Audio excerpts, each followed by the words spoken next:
ఆయన మన జీవితాల్లో అనుమతించే పనులు కొన్ని పిచ్చి పనుల్లాగా నీకు అనిపించవచ్చు. దేవుడా ఎందుకు ఇలా అవుతుంది, ఎందుకు ఇలా జరుగుతుంది, ఎందుకు ఇలా చేస్తున్నావు అని నీ జీవితంలో ఎదురయ్యే పరిణామాలను బట్టి నువ్వు ప్రశ్నిస్తుండొచ్చు నీ మనస్సులో. కానీ గుర్తుపెట్టుకో, దేవుడు ఎప్పుడు పిచ్చోడు కాదు.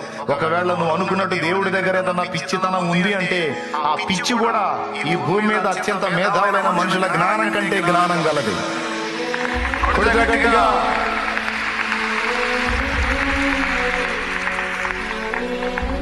యేసయ్య పిచ్చోడా? దేవుడు పిచ్చోడా? పిచ్చి పనులు చేస్తాడా?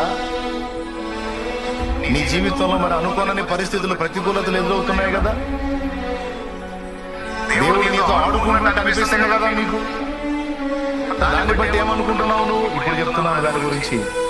దేవుడు ఎప్పుడు పిచ్చి పనులు చేయడు, దేవుడు ఎప్పుడు పిచ్చోడు కాదు. ఒకవేళ దేవుని దగ్గర వెరితనం అంటూ ఉంటే అది మనుషుల జ్ఞానం కంటే జ్ఞానం గలది అని పౌలు మహనీయుడు మాట్లాడాడు.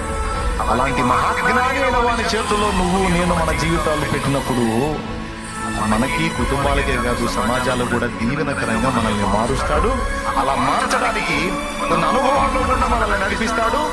నడవడానికి నీకు గుండె ఉంటే వెలిగించటం దేవునికి సాధ్యమే.